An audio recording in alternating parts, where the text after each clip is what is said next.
इतने पाप करने के बावजूद भी मामा शकुनी को क्यों मिला?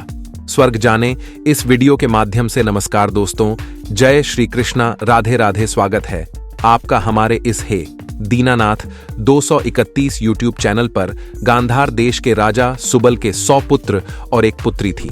सबसे छोटे पुत्र का नाम शकुनी और पुत्री का नाम गांधारी था। शकुनी की पत्नी का नाम आरशी था।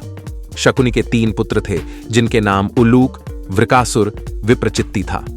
धर्म ग्रंथों के अनुसार एक बार राजा सुबल ने गांधार में एक बड़ा यज्ञ रखवाया जिसमें कई बड़े बड़े ऋषि मुनि पधारे। तभी यज्ञ में मौजूद एक ऋषि ने राजा सुबल को गांधारी के बारे में एक ऐसी बात बताई जिसे सुनकर राजा सुबल अपनी पुत्री को लेकर चिंतित हो उठे। ऋषि मुनि ने राजा सुबल को बताया कि उनकी पुत्री गांधारी की कुंडली में एक दोष है और वो ये है कि जैसे ही गांधारी का विवाह होगा उसके पति की मृत्यु हो जाएगी। अब इस बात से चिंतित राजा सुबल ने एक उपाय निकाला। राजा सुबल ने अपनी पुत्री गांधारी का विवाह एक बकरे से करा दिया और विवाह के पश्चात उस बकरे को मार दिया गया। ऐसे में गांधारी की कुंडली से वो दोष हट गया। जब गांधारी की शादी के लिए धृतराष्ट्र का रिश्ता आया तो शकुनी को यह जरा भी पसंद नहीं आया। शकुनी का मत था कि धृतराष्ट्र जन्म से ही अंधे हैं और उनका सारा राजपाट तो उनके भाई पांडु ही देखते हैं। शकुनी ने अपना मत दिया, पर होनी को कौन टाल सकता है। गांधारी का विवाह धृतराष्ट्र से हुआ और वो हस्तिनापुर आ गई। मगर किस्मत का खेल, न जाने कहां से धृतराष्ट्र और पांडु को गांधारी की कुंडली और प्रथम विवाह का पता चल गया। दरअसल धृतराष्ट्र को यह ज्ञात हो चला था कि उसकी पत्नी गांधारी का उससे पहले भी एक बार विवाह हो चुका है। धृतराष्ट्र को इस विश्वासघात से इतना क्रोध आया कि उसने गांधार के संपूर्ण राज्य परिवार को बंदी बना डाला और उन्हें एक दिन का खाना केवल एक मुट्ठी अनाज ही दिया जाता था, जो कि एक व्यक्ति के लिए भी पूरा न था।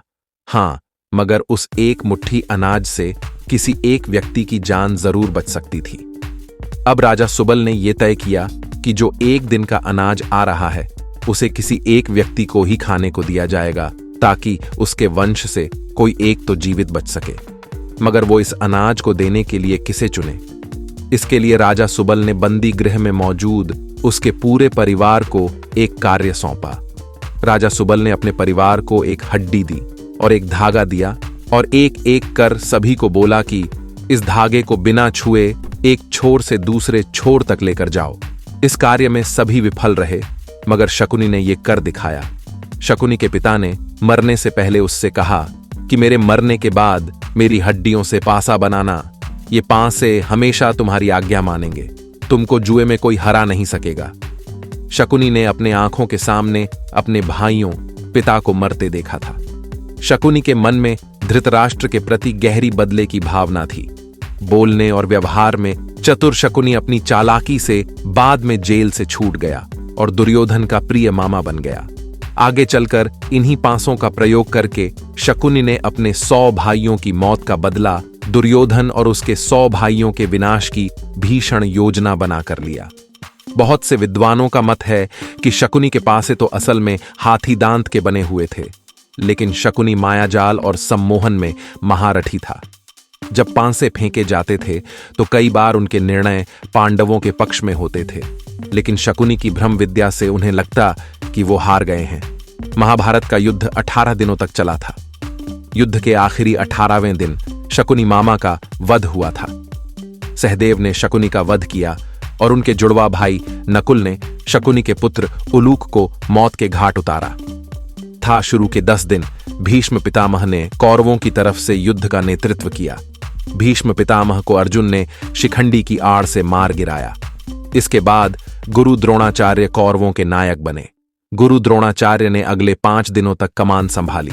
द्रोणाचार्य ने ही 13वें दिन चक्रव्यूह की रचना की, जिसमें अर्जुन के बेटे अभिमन्यु को फंसाकर कौरवों ने उसका वध कर डाला। 14वें दिन अर्जुन जयद्रथ को मार गिराया, क्योंकि उसने ही पांडवों को अभिमन्यु की मदद के लिए जाने वाले रास्ते को रोक रखा था। 15वें दिन युधिष्ठिर व भीम ने अश्वत्थामा की मृत्यु का भ्रम फैलाया और धृष्टद्युम्न ने द्रोणाचार्य का सर धड़ से अलग कर दिया। अगले 2 दिनों तक युद्ध में कर्ण कौरवों के मुखिया बने। 17वें दिन अर्जुन ने कर्ण को खत्म किया। युद्ध के आखिरी 18वें दिन शल्य ने कौरवों की तरफ से मोर्चा संभाला। 18वें दिन ही सहदेव ने शकुनी का सिर काटकर वध किया था। शकुनी ने अपनी ही बहन के परिवार को तबाह कर डाला, तो फिर क्यों और कैसे उसे स्वर्गलोक की प्राप्ति हुई? दरअसल शकुनी ने जो कुछ भी किया वो उसने अपने परिवार का बदला लेने के लिए किया था। उसने ये बुरे कर्म अपने परिवार के साथ हुए अन्याय का प्रतिशोध लेने के लिए किए और इसी कारण मृत्यु के पश्चात शकुनी को स्वर्गलोक की प्राप्ति हुई। तो दोस्तों, वीडियो आपको कैसी लगी कृपया कमेंट बॉक्स में बताएं। और अगर आप हमारे इस चैनल पर पहली बार आए हैं तो कृपया चैनल को सब्सक्राइब जरूर करें और दोस्तों कमेंट बॉक्स में सच्ची श्रद्धा से जरूर लिखें। जय श्री कृष्णा। राधे राधे। वीडियो को अंत तक देखने के लिए धन्यवाद।